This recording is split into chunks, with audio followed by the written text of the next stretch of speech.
Bonjour et bienvenue dans cette vidéo que j'ai le plaisir d'enregistrer en compagnie de plusieurs personnes que je vais vous présenter dans quelques instants. Je suis Jean-Jacques Rêvecoeur et j'avais envie aujourd'hui de vous présenter une association citoyenne qui s'appelle Appel à la liberté et qui s'est fait connaître depuis le début de cette pandémie ou de cette pseudo-pandémie de Covid-19 en mars 2020.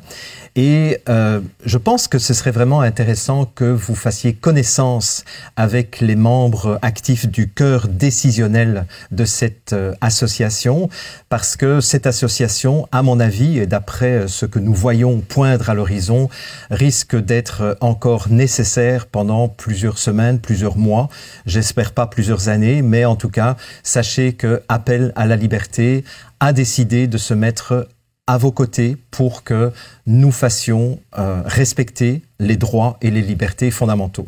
Alors, à tout seigneur, tout honneur, et je vais d'abord m'adresser à Frédéric Pitre. Frédéric, bonjour. Bonjour Jean-Jacques.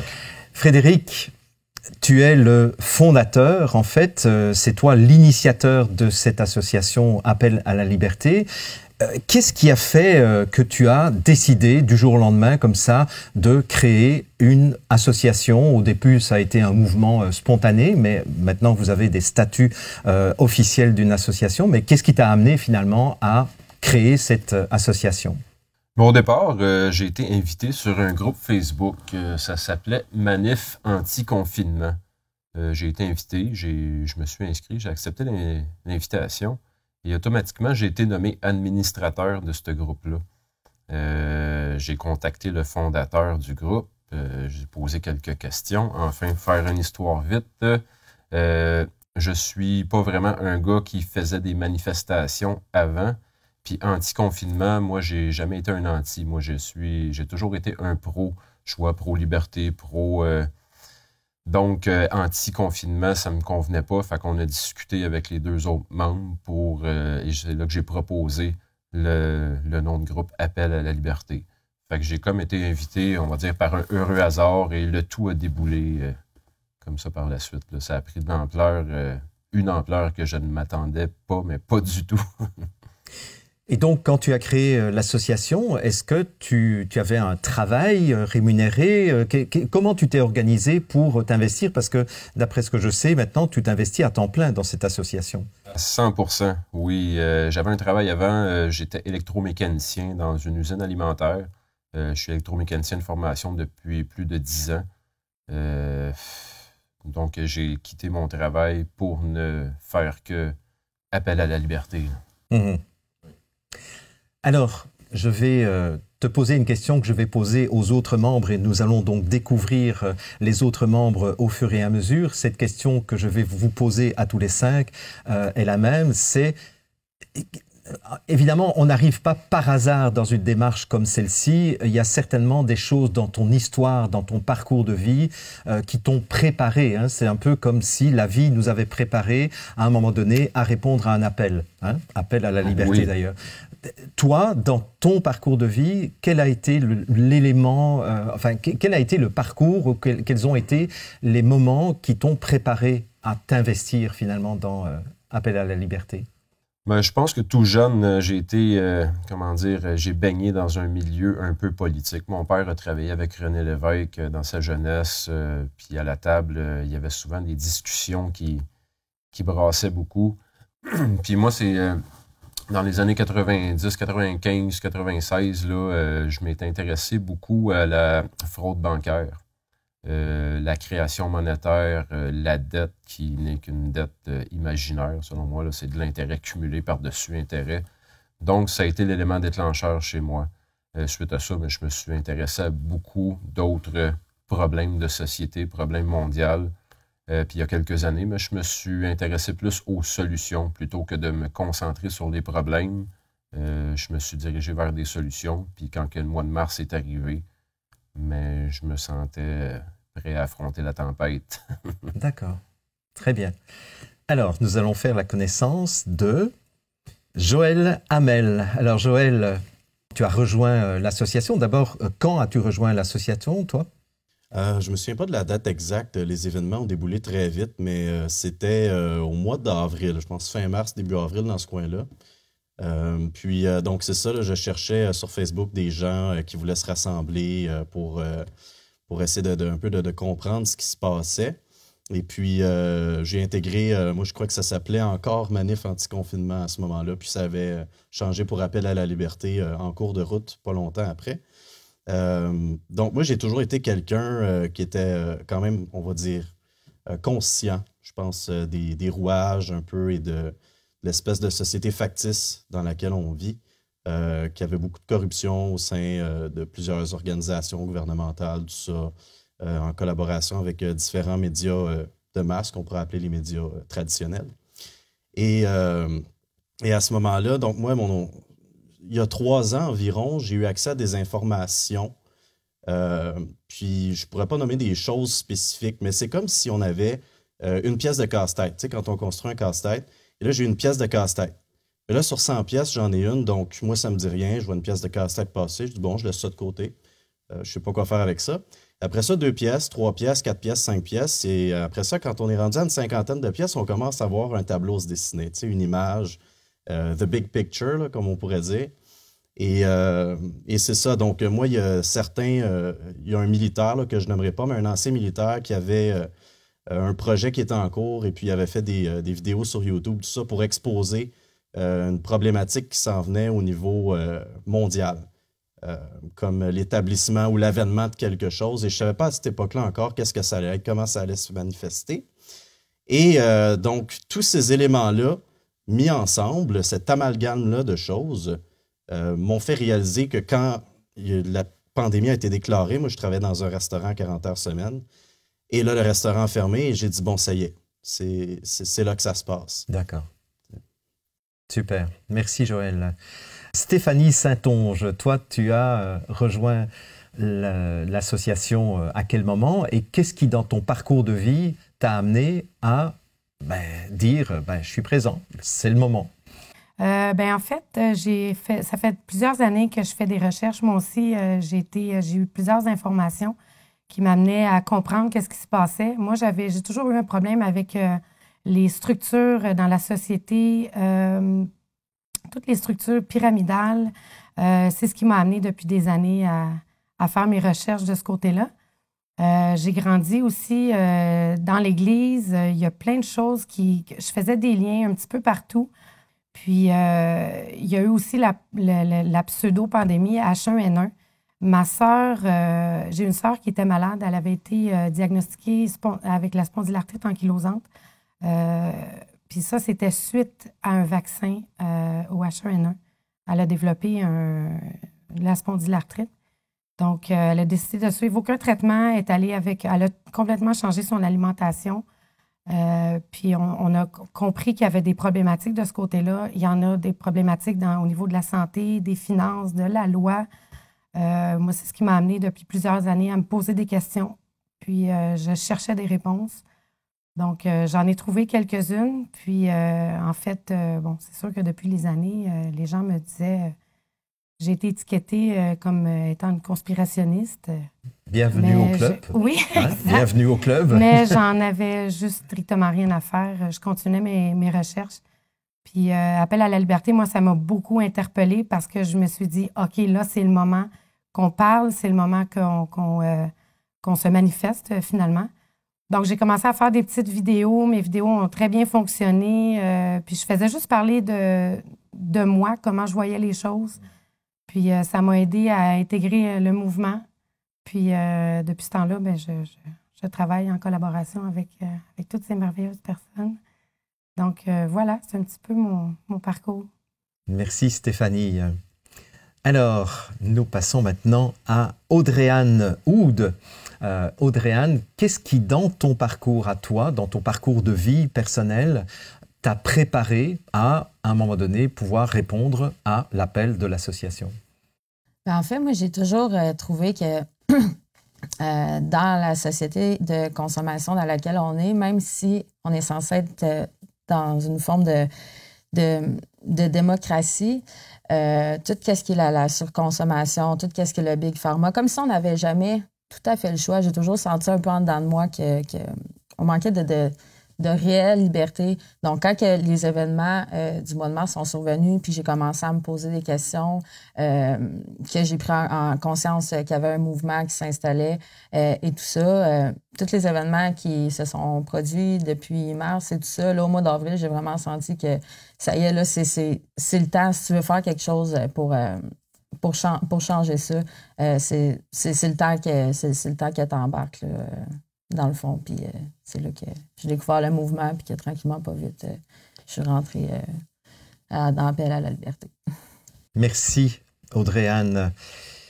Nous avons encore une invitée qui fait partie donc aussi du cœur décisionnel, et j'aime beaucoup d'ailleurs cette expression cœur décisionnel plutôt que conseil d'administration, des choses comme ça. Je trouve que on met le cœur à la bonne place. Et donc nous avons Patricia Bax. Bonjour. Patricia. Alors qu'est-ce qui dans ton parcours de vie personnelle te semble t'avoir préparé à rejoindre l'association Appel à la liberté? Je dirais que j'ai toujours eu de la difficulté avec tout ce qui est les abus de pouvoir, le non-choix de tout dans la société. On a toujours des obligations. Faut toujours courir, faut toujours avoir plus d'argent, il en demande toujours plus. C'est quelque chose que je trouve que c'est pas une vie. Puis avec toutes les choses qui nous imposent aujourd'hui, avec la situation présente, c'est de pire en pire. Puis je crois qu'avec Appel à la liberté, on est là pour changer le monde. Puis c'est le but d'être avec cette équipe-là. Et toi, tu as rejoint Appel à la liberté à quel moment? J'avais commencé comme modératrice sur le groupe au début. Par la suite, là, je suis rendue dans le cœur décisionnel depuis juillet, je crois. Très bien. Alors, on vient de voir maintenant ce qui avait préparé chacun des membres du cœur décisionnel à s'embarquer dans cette aventure, parce que c'est une sacrée aventure, Appel à la liberté. Maintenant, moi, ce qui m'intéresse, c'est de savoir, ça a été quoi le moment précis, le moment déclencheur qui a fait que, OK, c'est Appel à la liberté que j'ai envie de rejoindre plutôt que d'autres mouvements, parce qu'il existe d'autres mouvements ici au Québec, il existe d'autres mouvements sur le plan international aussi. Alors, qu'est-ce qui a amené, à un moment donné, votre décision à dire « je rejoins Appel à la liberté » plutôt qu'un autre mouvement, puisqu'on ne peut pas faire partie non plus de 36 mouvements si on veut vraiment faire les choses convenablement. Alors, qu'est-ce qui vous a appelé à Appel à la liberté? Moi, ça a été le côté pacifique de toutes en fait, si je pourrais dire, les rassemblements. L'intention pacifique. Je veux pas combattre, je veux pas me battre, mais j'ai des convictions. J'ai tout l'aspect de contrôle qu'on subit de toutes parts. Pour moi, c'est très grave, mais j'avais envie de parler, j'avais envie de me manifester, mais de façon pacifique. Pour moi, c'était très important parce que c'est pas en se battant puis en se lançant des roches qu'on va arriver à quoi que ce soit, en fait, à avoir la paix. Donc, moi, c'était vraiment le côté pacifique. Ouais. L'entraide, d'être unis, tout le monde ensemble, d'une seule voix. Joël. Un peu dans la même optique, moi, la première personne avec qui j'ai été en contact, c'est Frédéric Pitre. Puis on a commencé à parler tranquillement sur Facebook. J'avais commencé à faire de la recherche, de la documentation.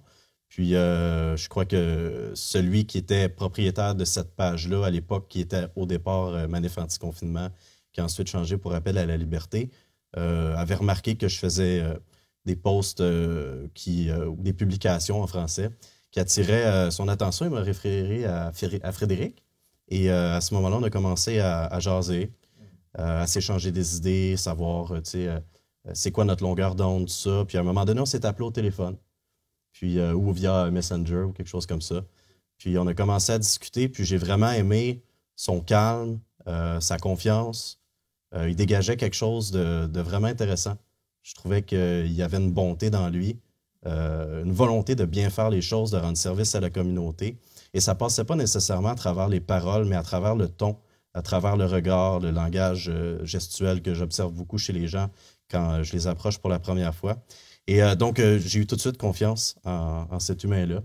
Puis après ça, on s'est rencontrés en personne et de fil en aiguille, je me suis dit, je crois que je me sens sur mon X. Merci pour ce témoignage, Joël. Alors, Patricia? Je dirais que c'est un des premiers mouvements qu'on a vu vraiment commencer avec le confinement au printemps dernier. C'est un mouvement ce que j'aimais, c'est que c'était pacifique. Ça rassemblait énormément de gens aussi. On a fait énormément de belles rencontres. Puis il y a beaucoup d'idées de projets qui sont mis en place, là, qui sont à l'écoute des gens aussi. Donc, c'est vraiment le côté qui m'a attiré de ce groupe-là. Merci, Patricia. Audrey-Anne. Au risque de répéter un peu ce que les autres disaient, le pacifisme aussi. Et je pense que juste le nom du mouvement parle de lui-même. Action, le fait qu'il y a des actions qui se posent, que c'est dans le positif, dans la recherche de solutions. Le côté citoyen aussi, qu'on est tous égaux, on écoute tout le monde, l'ouverture d'esprit du mouvement. Voilà. Comment tu reçois ça, Frédéric, puisqu'on vient d'entendre qu'il y a en partie ta personnalité qui a fait que tu as attiré à toi d'autres personnes, mais toi, comment est-ce que tu reçois ce que tu viens d'entendre? Ça me fait chaud au cœur, ça me fait plaisir d'entendre ça. Puis j'éprouve beaucoup de fierté d'avoir bâti ça avec mes amis qui m'ont aidé. Parce que, oui, je dis avec mes amis, parce que oui, j'ai eu l'idée. J'ai eu le déclic de faire ça, mais tout seul, je ne serais jamais arrivé où est-ce que nous sommes arrivés présentement. Appel à la liberté, action citoyenne pacifique est populaire aujourd'hui parce qu'on est dans l'action, comme Audrey-Anne a dit. C'est des actions pacifiques, c'est ce que les gens ont besoin. Je crois que si on avait eu un discours opposé à ça, on n'aurait pas eu cette popularité-là, puis on n'aurait pas pu continuer. On a fait quantité de rassemblements, de manifestations à plusieurs endroits au Québec, et tout s'est toujours très bien déroulé. On n'a que des compliments, que ce soit du côté des agents de la paix, côté des manifestants qui viennent se joindre à nous. On a énormément d'appui et de support, puis ça, c'est ce qui m'aide à continuer. Ça m'alimente énormément. Alors justement, tu parlais d'action. Ce qui m'intéresse maintenant de peut-être mettre en lumière, c'est qu'est-ce que vous faites spécifiquement chacun? Quelles sont vos responsabilités respectives à chacun? Je rappelle que vous faites partie du cœur décisionnel et donc j'imagine que chacun va avoir sa couleur et va apporter ses propres compétences pour que cette association qui prend de plus en plus d'ampleur puisse fonctionner convenablement. Alors, qui a envie de parler de ce qu'il fait, quelle est sa responsabilité? Bon, on y va avec toi, Frédéric. Oui, en tant que fondateur et on va dire leader, porte-parole d'Appel à la liberté, moi, mon rôle est quand même très vaste, très large. Je vais superviser plusieurs équipes de travail qui ont des intérêts spécifiques à chacun. Je pense qu'un de mes points forts, moi, c'est d'aller vers les gens, de rencontrer les gens, puis ensuite de ça, de mettre ces gens-là en union, en contact, pour qu'ils puissent travailler en équipe, puis se développer ensemble. Une chose que j'ai retenue la semaine passée, moi, c'est unifier la diversité. C'est quelque chose qui, selon moi, quand on s'unit, ou bien non, quand on fait un amalgame, il en ressort des œuvres d'art, des fois. Fait que c'est un de mes points forts, ça. Puis ensuite de ça, un de mes rôles, c'est de, organiser des rassemblements, avoir des contacts avec les autorités en place. Ensuite de ça, m'occuper des réseaux sociaux un petit peu, mais je manque beaucoup de temps. Je fais énormément de routes. Tout le côté logistique qui se trouve en arrière d'un rassemblement, d'une manifestation, c'est une grosse charge de travail. Donc, c'est un peu ça mon rôle aussi. Là. Puis, je sers aussi d'intermédiaire avec d'autres personnes dans l'équipe, avec d'autres leaders, on va dire de la résistance du Québec, Je me suis fait énormément de contacts ces dernières semaines, ces derniers mois. Sinon, une de mes journées, moi, standard, c'est plusieurs téléphones, beaucoup de kilométrage, et puis rencontrer plein de belles personnes. En tout cas, je peux témoigner que mon premier contact, ou parmi mes premiers contacts avec Frédéric, c'est que il m'a téléphoné et je lui dis, on peut régler ça par téléphone. Il dit, non, non, non, je viens.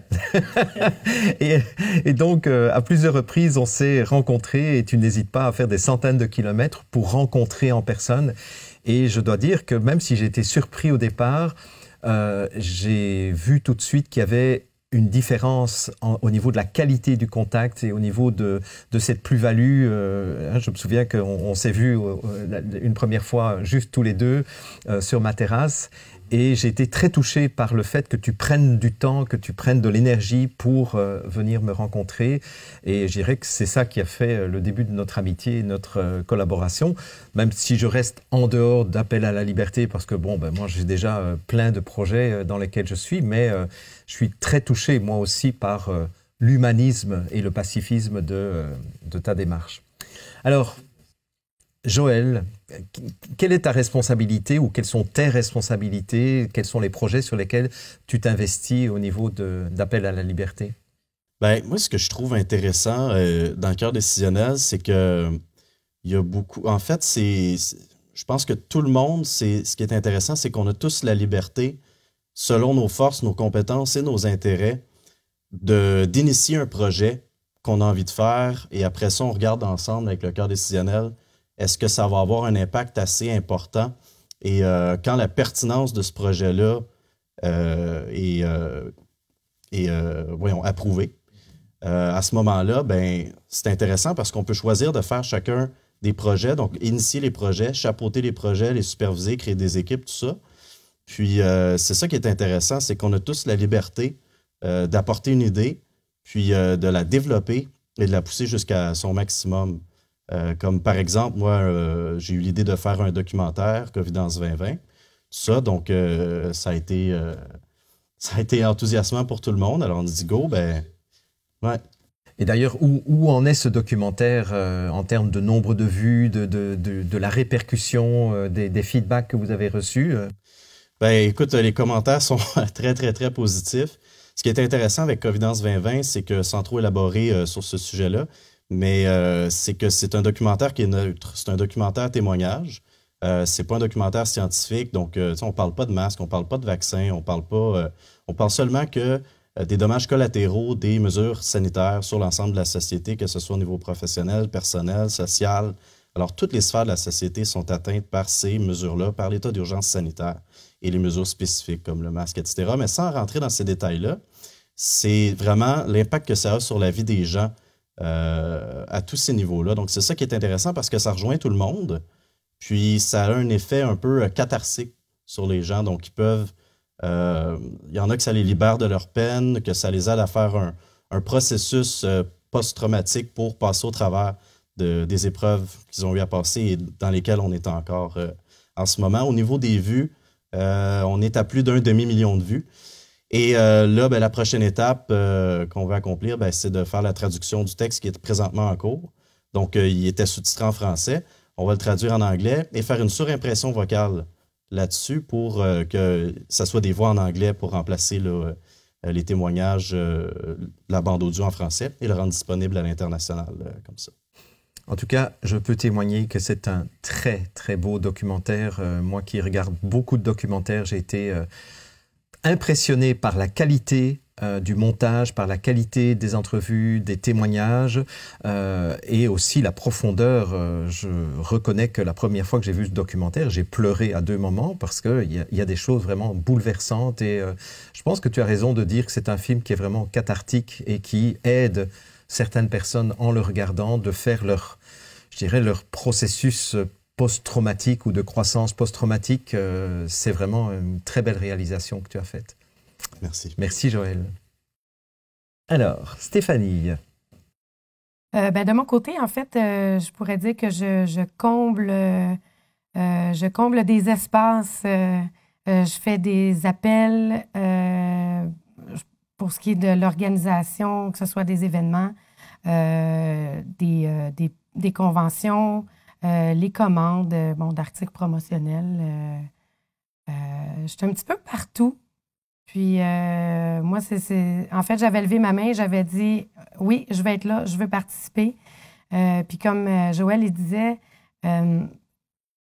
tout le monde s'occupe un petit peu de tout, mais d'établir des liens puis de s'occuper de la logistique, tout le monde, on peut tous le faire. Ce qui est super intéressant avec Appel à la liberté, c'est que tout le monde peut apporter une idée, tout le monde peut la travailler. Puis là, il suffit juste de contacter les personnes, les gens qu'on a besoin. Puis tout le monde met la main à la pâte, tout le monde participe, puis c'est génial. C'est vraiment... c'est valorisant, c'est très, très le fun à faire. Donc moi, je suis un petit peu partout. Est-ce qu'on a besoin de moi là? Oui, parfait, excellent. Qu'est-ce que je fais? Merveilleux. J'adore ça. Que je participe un petit peu dans tous les domaines, tous les projets. Fait que c'est très intéressant pour moi. J'adore ça. J'aime beaucoup ce que je fais. Et ça se sent, parce que j'ai quelques contacts avec toi, et ça se sent que tu fais ça avec beaucoup de cœur, avec beaucoup d'enthousiasme, en tout cas. Ben, je suis un petit peu un petit soleil aussi, partout où est-ce que je vais. Je trouve ça important d'apporter toujours le positif, parce qu'on vit dans des moments assez... c'est très tendu. Les gens sont dans l'incompréhension.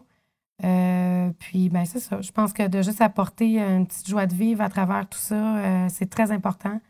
Donc, je le fais du mieux que je peux. Ouais. Puis, elle est très bonne là-dedans. Ouais. Merci, Stéphanie. Avec joie et amour. Alors, Patricia, quel est ton apport dans l'association Appel à la liberté? Moi, je fais partie du cadre décisionnel. D'habitude, je suis en arrière des projecteurs. je me fais assez tranquille. Je pourrais dire que je touche un peu à tout. J'écoute beaucoup, j'analyse, j'observe. J'aime conseiller aussi. Je touche à tous les projets. Et ce que j'aime aussi, c'est de rappeler aux gens que c'est important de se reposer puis de prendre du temps pour soi. C'est extrêmement important, effectivement, de veiller à l'équilibre, parce que dans cette situation de pseudo-pandémie du Covid-19, je pense qu'il faut se préparer à se battre de façon très pacifique, mais se battre encore pour quelques mois ou peut-être une ou 2 années. Quand je vois ce qui se passe dans d'autres pays, la France qui vient de revoter l'état d'urgence sanitaire jusqu'au mois d'avril 2021, et comme tous les pays ont l'air d'être pas mal synchronisés, je me dis qu'on peut s'attendre à ce que l'état d'urgence sanitaire, à moins qu'il y ait un bouleversement majeur sur le plan juridique qui mette fin à cela, mais en attendant, c'est vrai que c'est important de prendre soin de soi pour pouvoir aller loin. Exactement. Merci, Patricia. Audrey-Anne, quelle est ton implication? Moi, je suis un petit peu moins qu'est-ce qui est niveau de prendre les décisions. Je peux aider avec le matériel promotionnel, tout ça, quand on se déplace dans les manifestations et tout ça. Mais je travaille principalement sur un projet qui vise à exiger à Radio-Canada, en fait, puisque c'est une société publique, donc qui appartient au peuple. Et dans une société démocratique, c'est très important d'avoir un débat public pour qu'il y ait des experts avec un différent point de vue, dans le fond, qui discutent pour que les gens puissent se faire une idée, par eux-mêmes, dans le fond. Donc, ce qu'on voudrait, c'est occuper les lieux de Radio-Canada pour leur demander ce débat public-là. On est déjà rentré en contact par courriel, par téléphone à Catherine Tate, en fait, la PDG, pour lui demander, là, on veut des réponses à nos questions par rapport aux mesures sanitaires, parce que depuis 6 mois de temps que ça va juste dans une direction, ce qu'on entend dans les médias, puisqu'on n'a pas eu de retour d'appel, de réponse, ben à ce moment-là, on va aller exiger d'obtenir ce débat-là en direct, où ce que les auditeurs vont pouvoir poser des questions. On sait qu'on va pouvoir sortir de ce tunnel-là, dans le fond, qui nous expose juste un point de vue. Et bon, je trouve que cette démarche d'exiger un débat, et en plus un débat en direct, ce qui permettra évidemment d'éviter des coupes ou des manipulations au montage. En quoi est-ce que cette démarche est différente de la démarche d'organiser des manifestations ou d'envoyer des courriels ou des choses comme ça? C'est quoi la spécificité de cette démarche? D'où vous est venue cette idée finalement?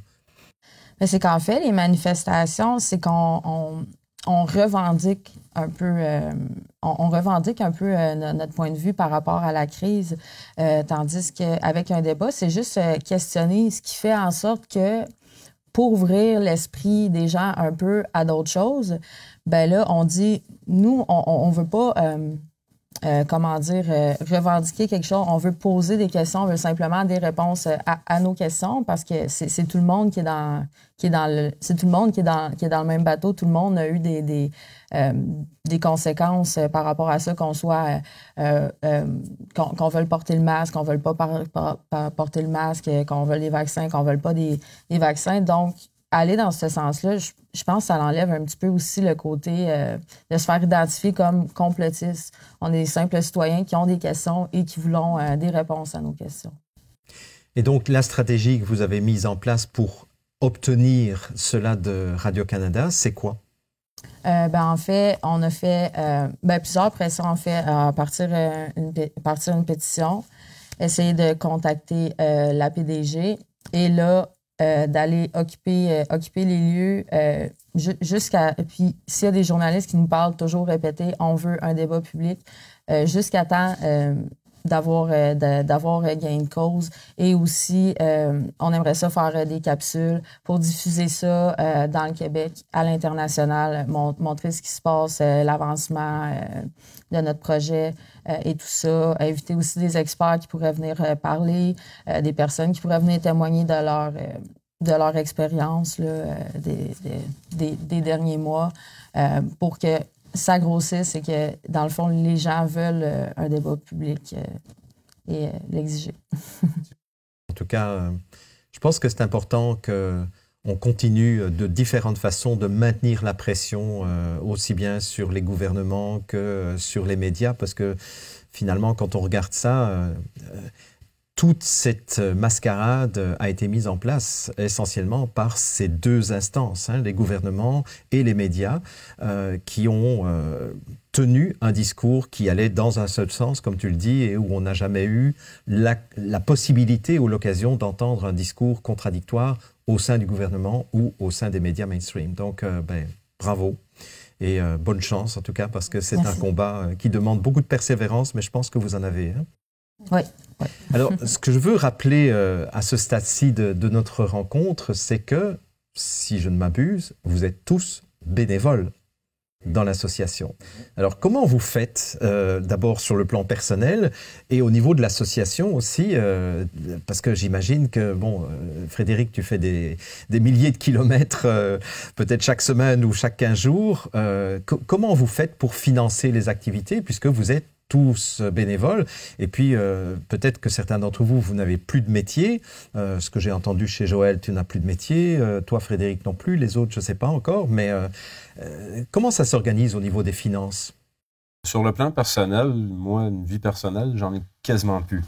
Je vois ma fille à l'occasion, certains membres de ma famille, quelques heures par semaine, si je suis chanceux.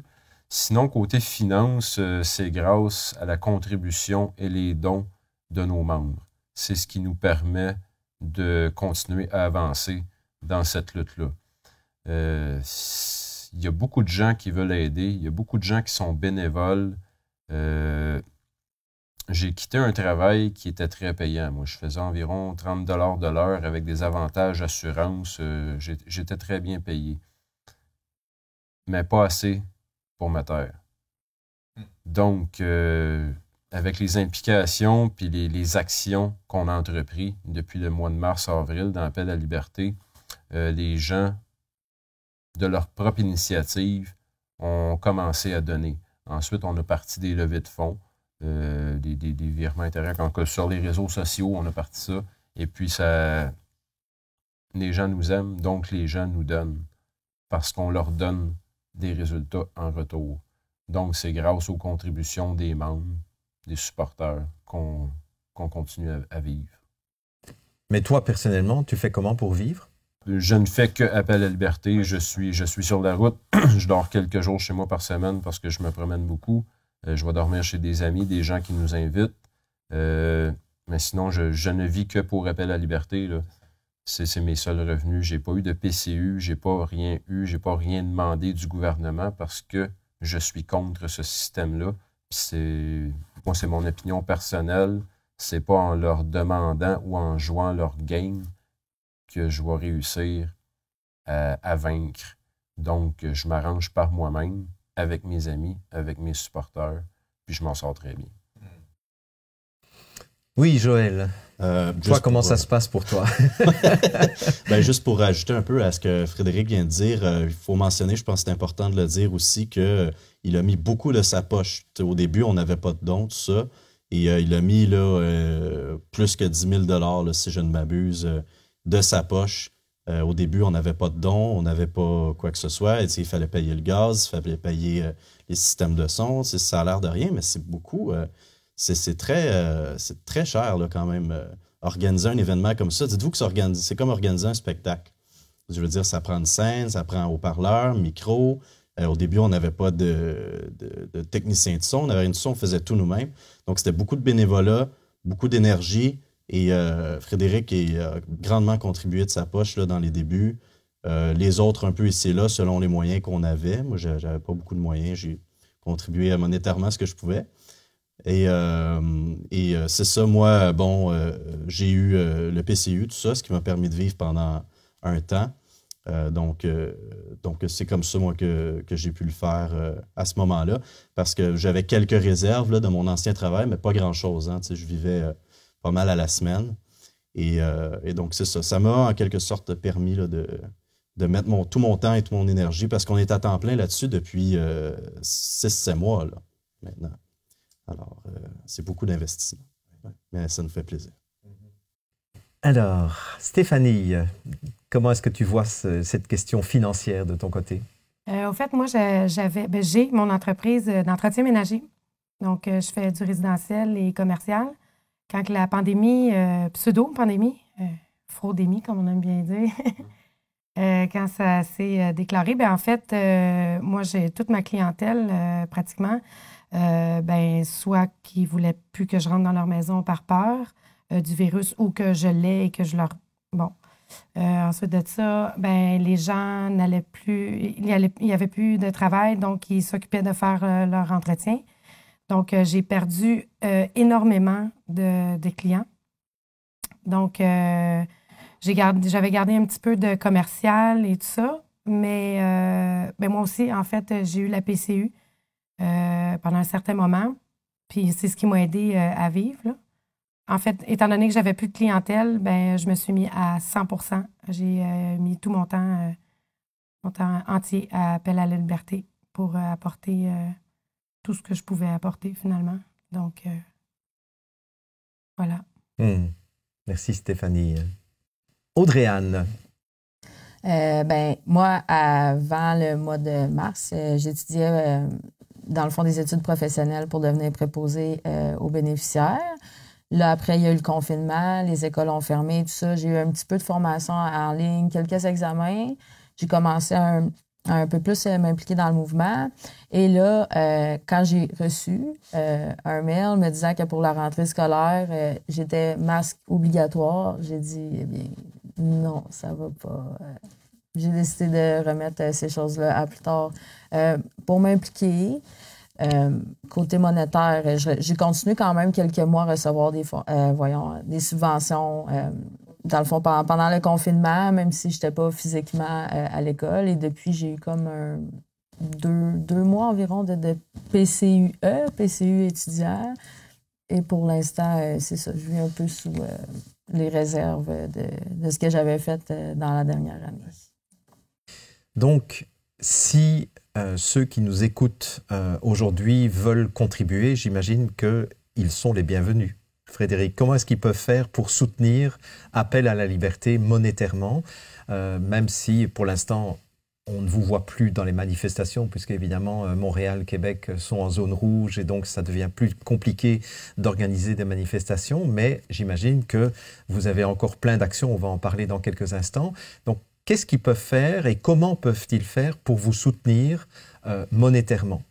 On a un site internet, appelalalaliberté.com. Il y a un onglet là-dessus où est-ce que les donations sont acceptées. Le groupe Facebook aussi, il y a une levée de fonds qui va être en cours. Donc, c'est un peu les deux manières de procéder. Là. On peut soit procéder aussi par virement Interac, il va y avoir PayPal aussi, mais les deux endroits à aller visiter, c'est appelalalaliberté.com et le groupe Facebook Appel à la liberté Action citoyenne Pacifique. Je le spécifie, Action citoyenne Pacifique, parce que des groupes Facebook Appel à la liberté, il y en a quelques-uns qui ont émergé ces dernières semaines, derniers mois. Donc, c'est bien Appel à la liberté, Action citoyenne Pacifique. Mais je tiens aussi à mentionner qu'actuellement, il y a beaucoup de bénévoles. Notre site Internet nous a coûté 0 $. Les personnes qui ont géré ça le font avec leur cœur. Éventuellement, si on demande à élaborer un petit peu plus, c'est sûr qu'il va falloir les récompenser. Donc, oui, il y a des choses qui vont se développer de ce côté-là. Alors, je voudrais aborder maintenant la suite des événements, parce que là, le moment où nous enregistrons cette vidéo, c'est le 6 octobre 2020. On ne sait pas ce qui nous attend dans les prochains jours, dans les prochaines semaines, mais vous avez peut-être déjà quand même, sans dévoiler nécessairement vos stratégies, mais vous avez des aspirations, vous avez peut-être une vision, vous avez peut-être des valeurs qui se sont précisées au fil de vos réunions, au fil de vos rencontres aussi. Vous avez insisté beaucoup sur le fait que vous étiez beaucoup à l'écoute des gens, et ça, je peux en témoigner aussi parce que je vous ai vu à l'œuvre dans les manifestations que vous avez organisées. Je vous vois en permanence à l'écoute des gens qui viennent comme simples citoyens participer à ces rassemblements. Donc, à partir de tout cela, quelles sont les valeurs, quelles sont les aspirations, quelle est la mission que vous vous êtes donnée en tant qu'association? Comme on l'a développé depuis les débuts, on l'a travaillé un peu. C'est sûr que c'est comme avoir, je n'aime pas utiliser l'expression, mais un peu comme un plan d'affaires, donc une marche à suivre, vers où on s'en va, avoir une direction. Et notre mission principale, nous, dans les débuts, et c'est encore ça, mais ça se développe sous plusieurs branches, c'est de transformer la conscience collective pour unir les gens dans le but de créer un monde meilleur. Parce qu'on s'entend que ça allait pas très bien avant la pandémie non plus. Là, on est au summum de ce qu'on peut nous faire endurer. Ça peut encore empirer, mais on va pas vendre la peau de l'ours avant, bon, voilà. Mais c'est vraiment parce que ce qui arrive, c'est que ce qui nous empêche de progresser, ça vient beaucoup de la peur qui crée la division parmi les gens. Alors nous, notre mission principale, surtout avec les rassemblements, tout ça, c'était de créer un sentiment d'appartenance où les gens peuvent continuer d'avoir des contacts humains à la base et d'échanger des idées parce que c'est ça qui fait progresser, c'est ça qui amène des projets, c'est ça qui amène des rencontres, des contacts, des relations, tout ça. Donc, tous ces rassemblements-là ont permis la naissance de plusieurs beaux projets. Nous, on se concentre maintenant plus sur les projets de société. C'est sûr qu'avec l'hiver, le froid qui s'en vient, l'obligation du masque dans les manifestations qui est effective depuis le 30 septembre dernier. Donc, à ce moment-là, ça complique un petit peu les choses. Mais il y a peut-être d'autres projets en cours qu'on va essayer de faire en suivant les règles qui sont imposées. C'est pas par choix, c'est par obligation. Mais c'est vraiment d'avoir des projets de société qui vont amener à avoir une plus grande liberté ou à éviter d'en perdre encore plus, là. Donc, je ne sais pas si quelqu'un peut peut-être élaborer sur, par exemple, la diffusion d'informations, un projet web télé. Oui, c'est quelque chose qu'on a discuté ces derniers jours. L'information, c'est la clé. Donc, si on propage la vérité, ou au moins qu'il y ait un espace où est-ce que la liberté d'expression n'est pas censurée, ça va rassurer beaucoup de gens. Joël t'a mentionné comme quoi qu'il y avait de la peur dans la population. Puis pour contrer la peur, mais qu'est-ce que ça prend? Mais c'est de l'amour. Puis c'est en écoutant, en rencontrant des gens, en échangeant nos idées, nos opinions, qu'on va réussir à faire propager cette onde d'amour-là. Ça, c'est mon idée. Je rajouterais à ce que tu viens de dire, quand tu parles de vérité, évidemment, c'est vérité pas dans le sens absolu du terme, hein, ça c'est clair, mais en tout cas, une information qui ne soit plus polluée en permanence par les conflits d'intérêts, parce que en fait c'est ça qui fait qu'aujourd'hui la situation est pourrie, c'est que ne sont diffusées que des informations qui servent les intérêts des puissants et des plus riches de la planète. Ce qui fait qu'évidemment il y a un biais permanent en termes d'information.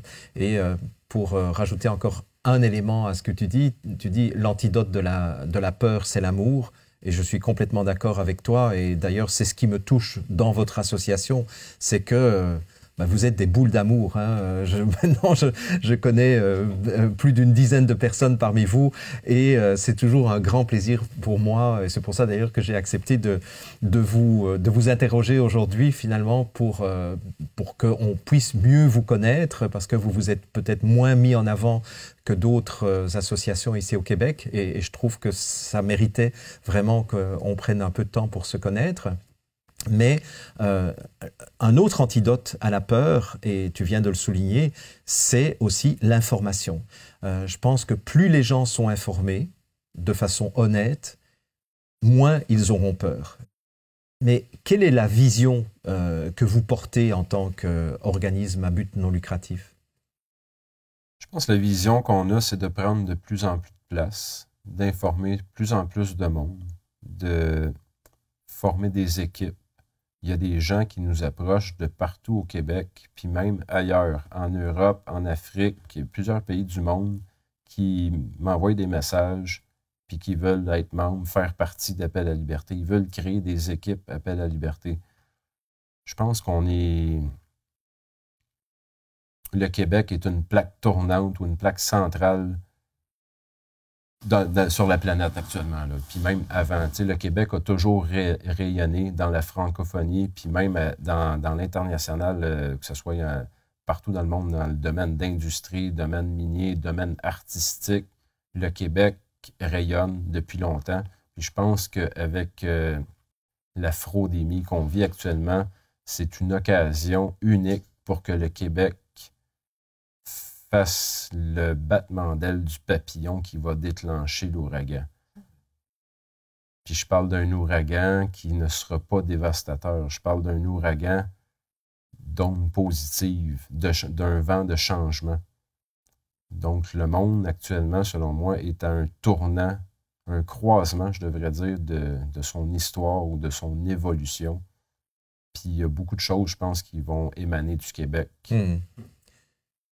Et je peux vous le confirmer, effectivement, puisque comme je suis en contact avec beaucoup d'Européens, je peux vous dire que les Français, les Belges, les Suisses envient énormément l'existence de Appel à la liberté au Québec, et combien de personnes m'ont dit « mais si on avait une association comme la vôtre au Québec, qu'est-ce qu'on serait mieux ?»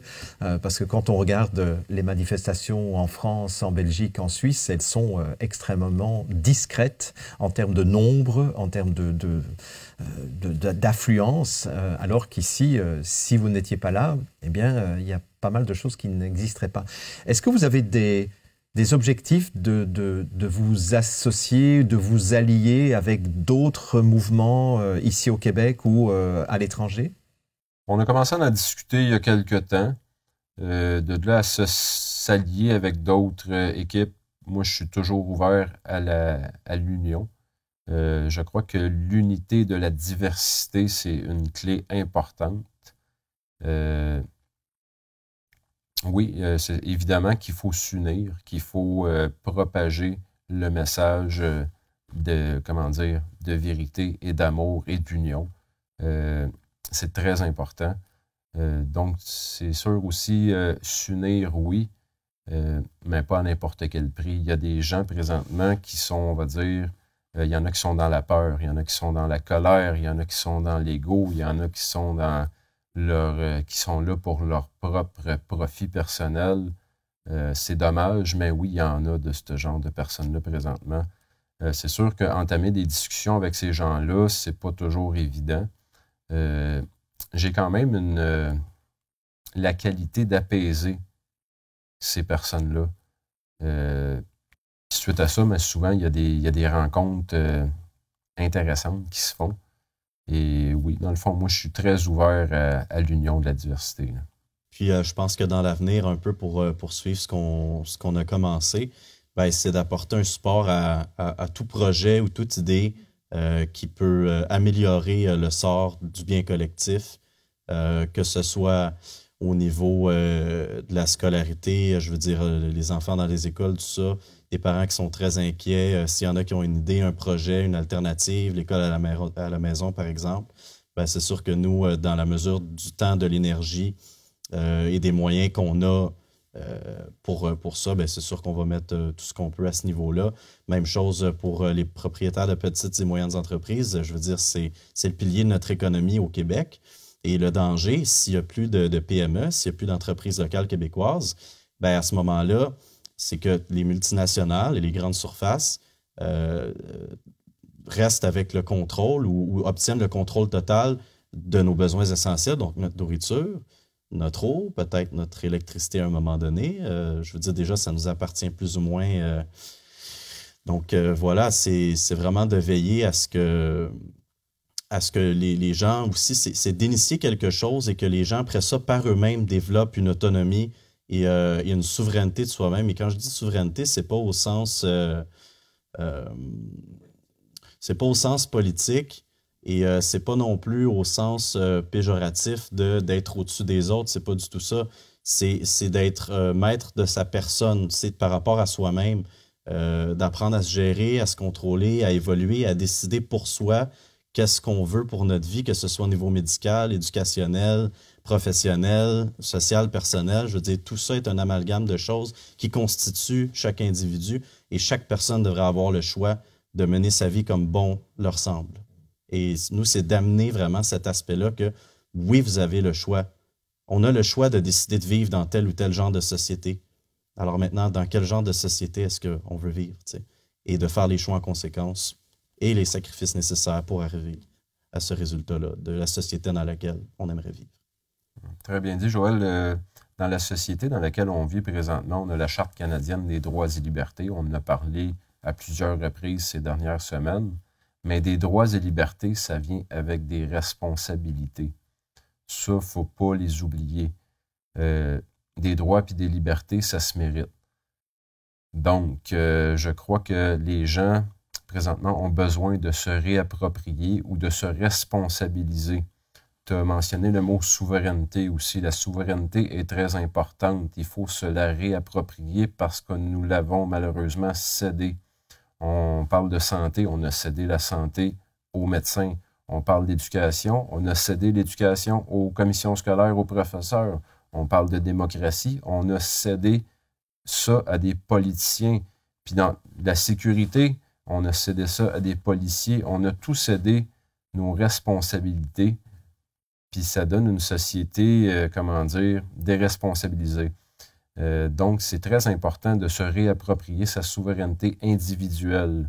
Un peu comme tu as dit, pas pour se ramasser au-dessus des autres, non, mais pour être responsable de sa personne et être conscient de qui on est, puis d'où est-ce qu'on vient. Puis quand on sait qui on est, d'où est-ce qu'on vient, on a plus confiance en où est-ce qu'on s'en va. Très bien dit. Vraiment. Stéphanie, tu voulais ajouter quelque chose?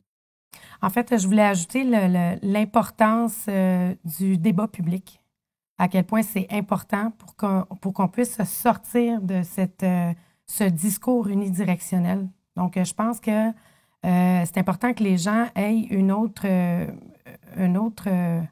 d'autres opinions, d'autres points de vue, d'autres études d'experts, donc pour sortir de ce discours unidirectionnel-là, parce que les gens sont maintenus dans la peur présentement, la peur de mourir, la peur de contracter un virus.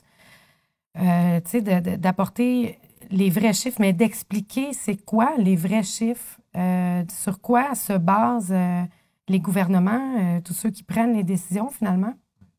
Donc, d'apporter ça pour que les gens aient d'autres points de vue, puis qu'ils sortent de la peur pour justement reprendre leur pouvoir individuel dans toutes les sphères, que ce soit au niveau des médias, d'où l'importance du débat public.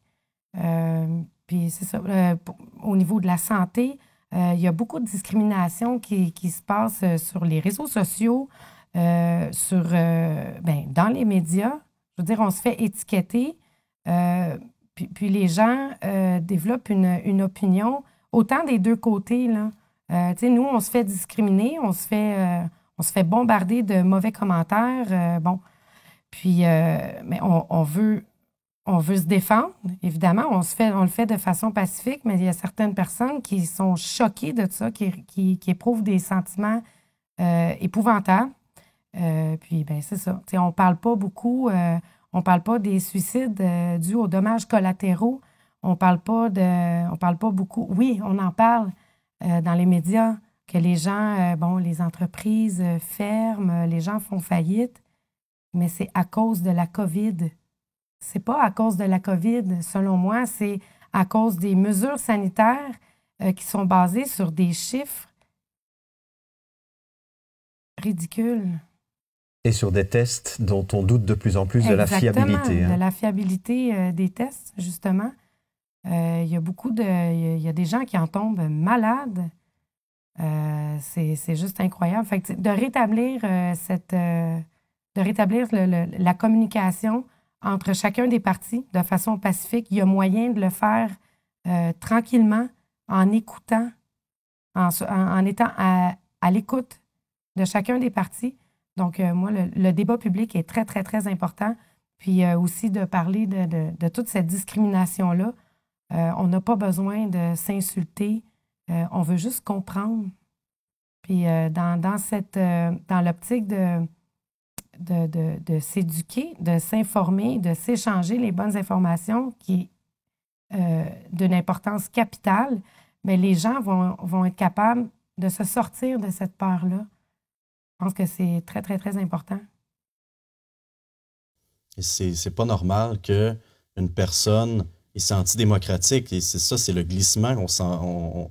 Déjà, on était dans un semblant de démocratie, et maintenant, on est en train de perdre encore plus le peu qu'on avait au départ, parce que c'est pas normal qu'une personne se fasse renvoyer de son travail, perde son emploi à cause de publications sur Facebook par rapport à ses idéaux politiques, par rapport à son opinion sur la crise mondiale actuelle. Ça n'a pas lieu d'être. C'est injuste, c'est discriminatoire. Et de la discrimination, en plus, ce qui découle de pire, c'est l'intimidation. Alors, c'est ça qu'on essaie de contrer pour rétablir le canal de communication entre les différents partis de façon respectueuse, dans l'harmonie et la paix. Je pense que, je veux dire, il y avait une époque, là, il me semble, dans les années 90-80, où il y avait des débats publics à la télévision de différents partis et qui débattaient de façon respectueuse et constructive. Et c'est vers là qu'on veut retourner. J'avais une dernière question à vous poser. Et c'est une question où je vais vous demander de vous projeter dans le futur. Et on n'avait pas convenu de cette question, mais je le dis parce que je pense qu'elle peut être intéressante si vous deviez vous projeter dans le futur et de vous dire, voilà, on est sorti de cette crise, peu importe comment on en est sorti, ben on en est sorti.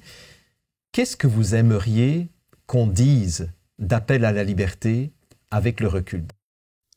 Peut-être d'avoir été le ciment ou la colle qui a pu créer une union entre les différents groupes, différents mouvements qui travaillent vraiment pour la cause spécifiquement, de ramener une démocratie puis de bâtir un monde meilleur. Frédéric? Très bonne question, Jean-Jacques. Moi, je pense que j'aimerais que les gens disent d'appel à la liberté dans quelques années, que ça les a aidés à passer au travers. Je me rappelle dans les débuts sur les réseaux sociaux, il y avait des gens qui envoyaient des messages. Enfin, quelqu'un qui pense comme moi. Enfin, quelqu'un qui a des idées. similaires aux miennes. Enfin, quelqu'un avec qui parler. Enfin, je ne me sens plus seul. On a réussi à réunir des gens ensemble. Puis ça a créé une certaine solidarité. Puis ça, je pense, c'est ce qui va ressortir de plus beau dans l'appel à la liberté. Stéphanie. J'aimerais qu'on dise que ça a été un mouvement ça leur a permis d'avoir un sentiment d'appartenance. Parce qu'il y a eu, à travers tout ça, depuis les derniers mois, il y a eu beaucoup de divisions au travers des gens, des sociétés, dans le système, travail, peu importe, dans tous les domaines. Sauf qu'on s'est retrouvé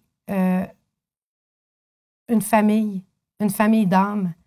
Puis je pense qu'on a réussi à unir les gens d'une certaine façon. Puis juste d'être fier, de dire plus tard, « Wow, ces gens-là se sont réunis par amour, par désir de s'unir, tout simplement. » D'être capable de développer ensemble des foyers un petit peu partout. Merci. Eh bien, il me reste à vous remercier tous les 5 d'avoir répondu à mes questions. Et je vous rappelle que si vous voulez prendre contact avec Appel à la liberté, eh bien, je vais demander à Frédéric de rappeler les différentes coordonnées que vous pouvez joindre pour, d'une part, faire des dons, parce qu'ils en ont beaucoup plus besoin que vous ne l'imaginez, parce qu'effectivement, je confirme que toutes ces organisations coûtent énormément d'argent. Et si vous voulez aussi contribuer, soit bénévolement, ou si vous êtes porteur ou porteuse d'un projet que vous voulez développer avec l'aide éventuelle d'Appel à la liberté, eh bien, il y a quelques adresses à retenir. Frédéric? Oui, donc on a le site internet appelalalaliberté.com, liberté sans accent. Ensuite de ça, il y a le groupe Facebook Appel à la liberté, entre parenthèses, Action citoyenne pacifique. Et je tiens à mentionner aussi que sur le site internet, il y a une adresse courriel info@appelalalaliberté@protonmail.com où est-ce qu'on peut communiquer aussi. Est-ce qu'il y aurait d'autres choses aussi, Joël, ou ces deux-là, c'est suffisant? Ces deux-là, c'est suffisant. Mais juste à noter la différence qu'il y a le groupe privé où l'Action citoyenne pacifique est entre parenthèses et il y a la page publique qui permet de partager des publications où l'Action citoyenne pacifique n'est pas entre parenthèses. Très bien. En tout cas, je m'adresse à vous pour terminer en vous disant que s'il y a un appel à la liberté, il y a aussi un appel à la responsabilité, comme le disait Frédéric il y a quelques instants. Et je pense que ne vous demandez pas uniquement ce qu'Appel à la liberté peut faire pour vous, mais demandez-vous aussi ce que vous pouvez faire pour Appel à la liberté. Alors, merci de votre écoute et on espère vous retrouver très très nombreux et venir grossir les rangs d'Appel à la liberté de cette merveilleuse association que j'ai le privilège de connaître depuis quelques mois maintenant. Merci. Merci à tous. Merci. Merci Jean-Jacques.